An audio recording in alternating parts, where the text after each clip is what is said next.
Bismillahirrahmanirrahim. Assalamualaikum warahmatullahi wabarakatuh. Hai, berjumpa lagi dengan saya. Mikroorganisme merupakan makhluk hidup yang dapat menimbulkan dampak negatif baik pada manusia, hewan, maupun tanaman.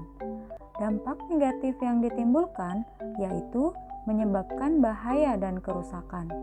Hal ini disebabkan karena kemampuan dari mikroorganisme untuk menginfeksi manusia, hewan, dan tanaman, serta kemampuannya menimbulkan penyakit dari kondisi paling ringan hingga menyebabkan kematian. Dampak lain yang dapat ditimbulkan adalah kemampuannya untuk mencemari produk yang dapat menyebabkan terjadinya perubahan kimiawi.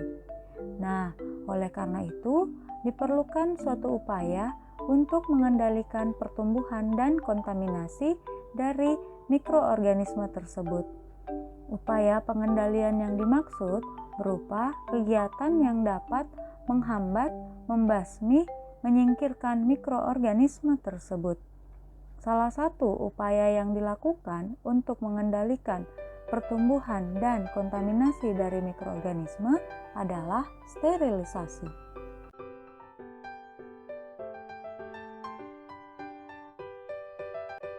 Pada video kali ini, kita akan mengupas tuntas tentang metode-metode sterilisasi. Sterilisasi adalah proses pemusnahan secara lengkap semua mikroorganisme, baik bentuk vegetatif, non-vegetatif atau spora, patogen dan non-patogen dari sediaan atau produk. Proses pengendalian ini sangat erat kaitannya dalam pembuatan produk steril. Hal ini disebabkan karena sediaan steril merupakan sediaan terapis yang harus bebas dari mikroorganisme, baik bentuk vegetatif, spora, patogen, dan non-patogen. Oleh karena itu, alasan utama untuk mengendalikan mikroorganisme yaitu yang pertama, mencegah penyebaran penyakit dan infeksi. Yang kedua, membasmi mikroorganisme pada inang yang terinfeksi. Dan yang ketiga, mencegah pembusukan dan perusakan bahan oleh mikroorganisme. Mikroorganisme mempunyai kerentanan berbeda terhadap bahan-bahan yang digunakan untuk mengendalikannya. Terjadinya perbedaan tersebut tergantung dari kadar air dan pH lingkungan, serta umur sel atau spora, termasuk jenis mikroorganisme kontaminannya. Adapun jenis-jenis metode sterilisasi yaitu yang pertama, sterilisasi fisika, yang kedua, sterilisasi kimia, dan yang terakhir, sterilisasi mekanik. Berikut penjelasan untuk masing-masing metode sterilisasi. Yang pertama, sterilisasi fisika. Adapun faktor utama yang mempengaruhi efektivitas dari metode sterilisasi fisika yaitu faktor suhu. Baik, kita akan mencoba membahasnya satu persatu. Yang pertama, suhu tinggi. Penggunaan suhu tinggi digabung dengan kelembaban tinggi merupakan salah satu metode yang paling efektif untuk mematikan mikroorganisme. Suhu tinggi juga dapat diberikan sebagai panas kering. Panas lembab mematikan mikroorganisme dengan cara mengkoagulasi protein-proteinnya, sedangkan panas lembab mematikan mikroorganisme dengan jauh lebih cepat dan efektif dibandingkan dengan panas kering, dengan cara menghancurkan mikroorganisme melalui oksidasi komponen-komponen kimiawinya. Yang kedua, panas lembab. Uap bertekanan menyediakan suhu jauh di atas titik didih, mempunyai keuntungan seperti pemanasan dapat berlangsung lebih cepat, mempunyai daya tembus, dan menghasilkan kelembaban yang tinggi. Yang kesemuanya ini mempermudah koagulasi protein sel-sel mikroba. Yang ketiga, sterilisasi bertahap. Dalam proses ini, bahan akan dipanaskan pada suhu 100 derajat Celcius selama 3 hari berturut-turut, diselingi dengan periode inkubasi di antaranya. Jika spora-spora resisten akan berkecambah selama masa inkubasi tersebut, maka pemanasan akan dilakukan pada hari berikutnya, sehingga di pemanasan pada hari berikutnya, sel-sel vegetatif tersebut dapat dihancurkan. Yang keempat, air mendidih. Sel-sel vegetatif mikroorganisme akan terbunuh dalam waktu 10 menit dalam air mendidih. Namun, beberapa spora dapat bertahan dalam kondisi seperti ini berjam-jam. Merebus peralatan di dalam air mendidih selama waktu yang singkat lebih memungkinkan untuk disinfeksi daripada sterilisasi. Oleh karena itu, air mendidih tidak dapat diandalkan untuk sterilisasi. Yang kelima, susu, krim, dan beberapa minuman beralkohol biasanya diberikan perlakuan panas terkendali untuk mematikan tipe-tipe mikroorganisme tertentu, tetapi tidak mematikan mikroorganisme yang lain. Susu yang diproses melalui proses pasteurisasi bukanlah susu steril, namun hanya mematikan mikroorganisme patogen yang terkandung di dalamnya. Hal ini dilakukan karena jika menggunakan suhu yang terlalu tinggi, maka akan menciptakan rasa yang tidak sedap. Yang keenam, panas kering. Sterilisasi ini dianjurkan jika tidak diinginkan kontak uap bertekanan pada benda yang akan disterilisasi. Dan yang terakhir, suhu rendah. Suhu rendah di bawah suhu optimum untuk pertumbuhan mikroorganisme dapat menekan laju metabolisme, dan bila suhu rendah juga akan menyebabkan terhentinya laju metabolisme dari mikroorganisme. Sterilisasi kimia. Sterilisasi ini menggunakan bahan-bahan kimia yang bersifat antimikrobial. Berikut faktor-faktor yang mempengaruhi kerja bahan antimikrobial. Yang pertama, konsentrasi. Semakin tinggi konsentrasi bahan kimia yang diberikan dalam waktu tertentu, maka akan semakin cepat mikroorganismenya mengalami kerusakan, hingga menyebabkan kematian pada sel mikroorganisme. Yang kedua, jumlah mikroorganisme. Semakin banyak jumlah mikroorganismenya, maka dibutuhkan waktu yang semakin lama untuk membunuh populasi tersebut. Yang ketiga, suhu. Kenaikan suhu dapat menaikkan keefektifan suatu disinfektan atau bahan antimikrobial. Hal ini disebabkan karena kenaikan suhu akan menyebabkan peningkatan laju reaksi kimia. Yang keempat, spesies mikroorganisme. Spesies mikroorganisme menunjukkan kerentanan yang berbeda-beda terhadap sarana fisik dan bahan kimia. Pada spesies pembentuk spora, sel vegetatif yang sedang tumbuh lebih mudah dibunuh dibandingkan dengan sporanya. Oleh karena itu, penggunaan bahan kimia saja untuk pengendalian spesies mikroorganisme yang menghasilkan spora dianggap kurang efektif.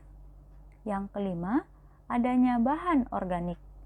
Adanya bahan organik asing dapat menurunkan efektivitas zat kimia dengan cara menginaktifkan bahan tersebut. Sebagai contoh, adanya bahan organik dalam campuran disinfektan akan menyebabkan yang pertama, bercampurnya disinfektan dengan bahan organik membentuk produk yang tidak bersifat antimikrobisidal. Yang kedua, menghasilkan pengendapan sehingga disinfektan tidak mampu lagi mengikat sel mikroorganisme.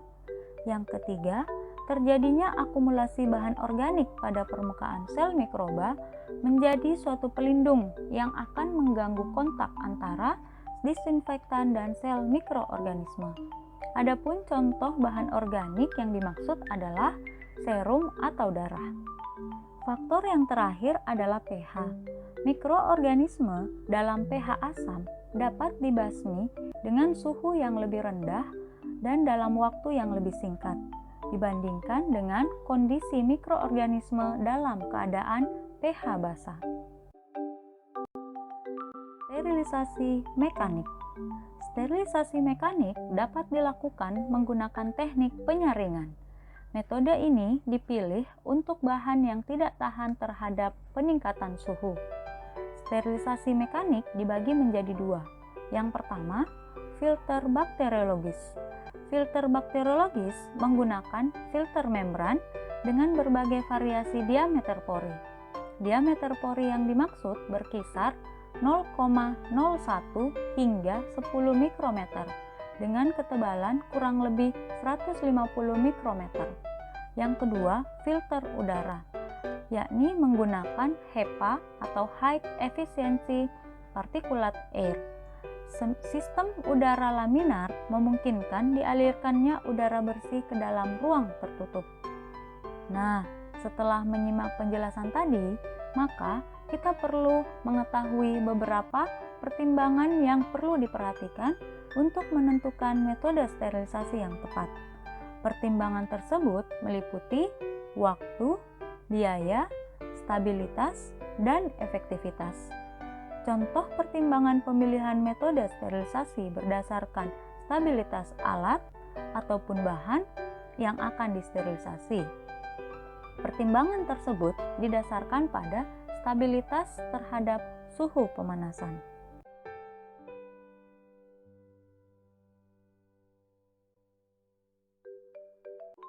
Diagram berikut menggambarkan tentang ringkasan dari cara pengendalian mikroorganisme beserta fungsinya. Ada yang berfungsi sebagai alat sterilisasi bersifat disinfeksi, serta ada pula yang bersifat antisepsis.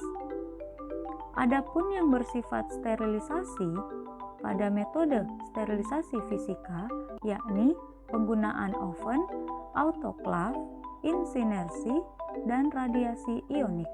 Sedangkan yang bersifat disinfeksi adalah pemanasan air, penggunaan air panas, pasteurisasi, dan radiasi non-ionik menggunakan sinar UV.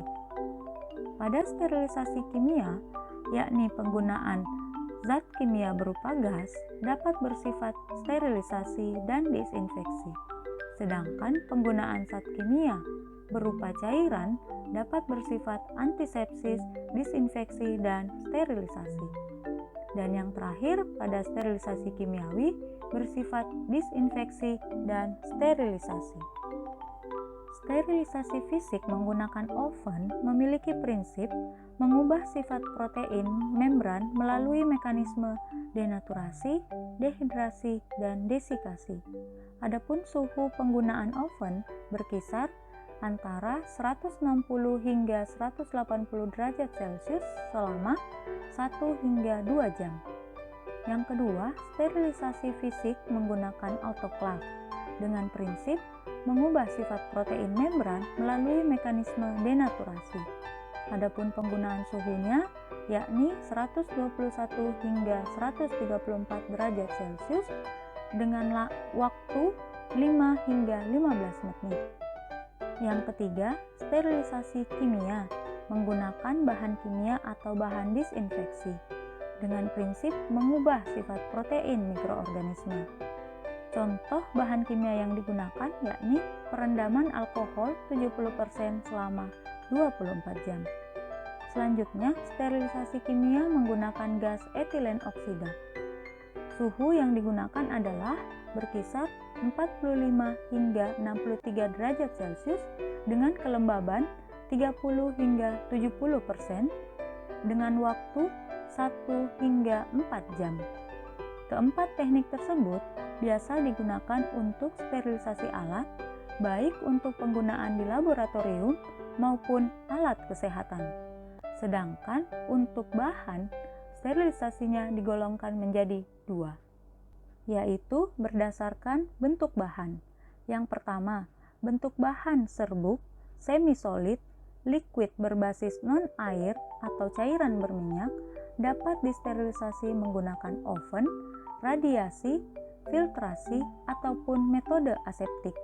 Sedangkan bahan cairan yang berbasis air dapat menggunakan autoklaf, filtrasi, dan metode aseptik. Sedangkan metode secara fisika menggunakan radiasi memiliki prinsip mengubah struktur molekular menginduksi pemecahan ikatan ganda DNA dengan menggunakan kobalt 60 dengan dosis 25 kGy. Nah, cukup jelas kan pembahasannya? Akhir kata, jika video ini bermanfaat, jangan lupa di-share ya, karena berbagi sedikit jauh lebih bermanfaat dibandingkan hanya untuk diri sendiri. Dan untuk mendukung channel ini, jangan lupa like, komen, dan subscribe ya. Dan jangan lupa juga untuk aktifkan lonceng notifikasi kalian agar kalian tidak ketinggalan pada video-video berikutnya. Terima kasih. Assalamualaikum warahmatullahi wabarakatuh.